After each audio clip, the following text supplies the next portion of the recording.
很多人以为东港只是前往小琉球的中继站，但其实这里有很多好吃好玩的文化，值得细细品尝。哇，你们看，在这个陆地上怎么停一艘大船？这栋白色大船造型的民宿，在朴实的渔村中特别显眼。它不止外观像是一座游艇，里头的布置也充满邮轮般的度假风情哦。大厅 check-in 的柜台营造成售票口，水泥墙面有船舱中沉稳的气氛。餐厅就顺着建筑外形向前延伸，营造出甲板上悠闲自在的气氛。这艘船超特别的，为什么啊？不然你会把民宿打造成一艘船的形象啊？这艘船其实是为了我爸盖的啦。他以前是跑过船，但他一直觉得说我们在这个这么乡下的地方，然后这里也是一个小渔村，我本身东港人也是一个渔村，对，他会觉得说这个建筑应该会出现在这一个地方。应该是非常 match 的。这个是我们为了比较符合船上船舱门的概念去特别设计的。这是铁门，这是专门叫那种铁工去做的铁门，特别做的。那这一个原理就是让我们船舱门不是会有一个类似窗户？对。对，但我们不能用窗户啊。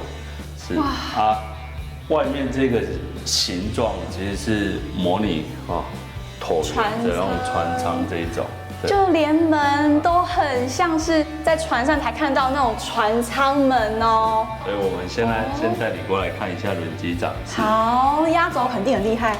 来，请进。好。这个房间的设计也是很开放的概念，对，超级明亮的哎，而且这边有专属阳台哎。这里 view 超棒的哎！对吧？那边看过去，整个就是大鹏湾。哎，真的哎！是啊。哇，而且这边呢很宁静、很舒服的感觉。哇，这很赞哎，在那边泡澡，然后看风景，晚上又可以看夜景的感觉。除了轮船中运筹帷幄的轮机长室，这里还精心设计了水手房、船腹等有趣的房间。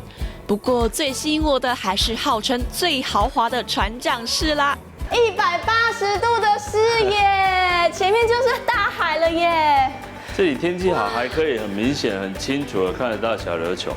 坐在太空椅上转啊转，这张椅子真是太合我意了。看着落地窗外的蓝天白云，还真的有在海浪中摇摆的错觉。下次如果来到东港呢，千万要放松心情。你们可以坐在这里呢，看海景，欣赏夕阳，真的有一种来到船上度假的感觉哦。轮船主题的民宿果然非常气派。位在4楼的船长室，除了有大平数空间，还有白色的大床和令人惊喜的星球椅。雪白的墙面让视觉更加宽阔。而阳台是可以见到海平面的渔村风景。除此之外，早上还会现做热腾腾的中西式早餐，不用出海也可以给自己一碗邮轮般的 VIP 享受哦。好香哦！你们看到的地方到处都是木头哦。这间位于东港大鹏湾与台湾海峡间的民宿，外观看起来像是乡间中寻常的宅院。但走进屋内却不同凡响。老板娘，你们这里到处都是木头哎，好特别哦。对啊，因为老板很喜欢块木。这边的木头，所有木头都是用块木吗？块木还有肖楠木。哦，这2个木头都是很顶级的哎。对。1楼大厅珍藏了各种木头艺术品，仔细一看，每个家具因为保留本身的纹路和结眼，所以呈现出独一无二的姿态。接着走上楼。可以看见每个走廊转角都布置成了木质的阅读空间，空气中弥漫着阵阵清香，令人神清气爽。这是全部都是块木打造的。对，整个也太大气了吧！而且前面的窗户整个可以敞开，然后看到外面的风景。对，哇，好舒服哦！你来看这个床头很漂亮，它是一整根木头下去打造的。哎，真的哎，你们看，它的木这边。然后到那边一整根木头，对，一整根。哇，小玉原本以为木头会给人家一种很老成的感觉，但是没想到布置起来可以这么鲜活哎。这些木艺品在清水模的冷峻基调下，被衬托得更加鲜活。像是顺着纹路定制的茶桌、化妆台，或是富有姿态的屏风，每件家具都各有风格。而这一间的房型一样是清香满溢，不同的是卫浴空间是半开放式的，远眺还可以看到大鹏湾风景。小客厅很适合一边泡茶，来感受闲云野鹤的自在生活。你们以为民宿里面只闻得到木香吗？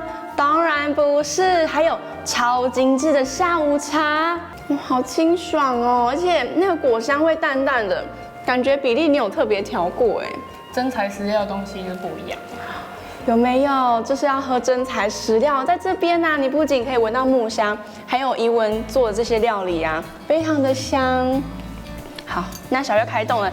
哎，那这边帮我准备的这个是什么？丝绒巧克力塔，丝绒巧克力塔，哇，感觉很厉害哎。好香啊！而且我刚才一进来的时候啊，就看到你在厨房里面忙东忙西的，在帮我准备这些点因为每心。天都现做，这样才会好吃啊！每天现做才会好吃。而且呢，听说有些客人呢，就是专程来吃怡文做的这些甜点。不论是巧克力塔、酥脆饼干或是棒蛋糕，怡文的点心除了讲求真材实料外，真的很好吃，可以媲美饭店的下午茶哦。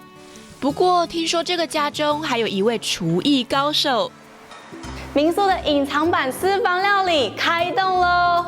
哇，老板娘，这满满一桌都是你做的吗？对呀、好厉害哦！这都是海产呢。对呀、我们家是在卖鱼的，所以客人来我尽量以海鲜为主给客人使用。所以每一道料理啊，都吃得到海味哦。你看，从虾子，然后鱿鱼子到樱花虾，跟一整条的鱼，都吃得出老板娘的用心。铁灰与白色系建筑互相搭配，看起来简洁沉稳。屋外是有浓浓和风的景观庭院，好像来到日本的旅社。其实日本房子蛮多用这些像格栅元素的东西下去做制作，那这些东西它有一点比较有私密的那些感觉在这样子。而且我有发现到你们这个墙壁很特别，你可以看到它是有一点纹路在的。对，像这些涂料的话是从日本进口的一些硅藻土，那这些涂料的部分的话，它可以有一些吸湿或者是消除一些异味的功能在，所以这会对整个居家的环境住起来会比较舒适这样子。而且我发现啊，这个墙很特别，这是室内的，老板怎么会有点来到室外的感觉？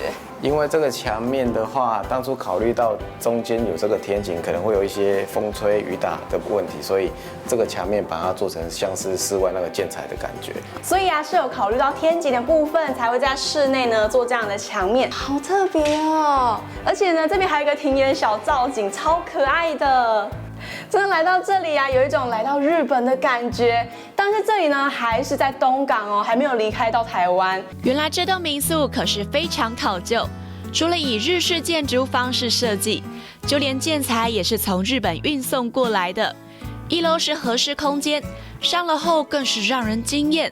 室内天井引进日光和绿意，镂空的楼梯明亮的像一座艺术品，而2楼的走廊铺上黑色地砖，传递一股沉稳静谧的气息。这一间的房间它是属于家庭房，所以如果说有比较多人在这边休息的话，一边可以休息，一边可以在这边有一些活动空间，这样子比较不会打扰。就算是全家大小一起来，也不用担心哦，有小客厅可以在这边休息哦。而且老板，我闻到一股淡淡的木香味，这是什么味道？这个应该是里面那个榻榻米的一个令草的一个味道。哇，你对们看，真的是榻榻米哎！所以它这个香味是从这个对榻榻米来的。对，哦，而且整个空间呢是绿色系的墙面，又非常的温馨。对啊，因为像日本的和室的话，它大部分都是以这种淡绿色下去做设计为主。那这边还有一个比较特别的设计是在这个特别的设计。对，在窗户这边，因为考虑到一些隔音的问题，所以当时候是做一个双层的中空玻璃下去做设计。对，真的有哎，而且它这是中间隔了一块，然后玻璃是这样的，所以其实听不太到外面的杂音哦。是没错。然后它中间还有塞一些除湿剂，所以比较中间不会因为空气层，所以才会有那些雾气产生。除了舒适的榻榻米，浴室还有内嵌式的浴缸，可以独享一段单人泡澡时光。而不习惯睡榻榻米的人，也有大双人床的房型可以选择。外头还有迷你的庭园造景，一样很日式和风。老板早安。早安。哇，你在准备早餐了？对。哇，很丰盛的感觉。这里啊，就是1楼的用餐区哦。老板真的很用心哦，连早餐都很日本味，像是青鱼啊、玉子烧，还有这个樱花虾饭团，哇，感觉呢就非常的丰富。来到这里啊，你不用出国就能享受日本的小旅行哦。我们先开动喽。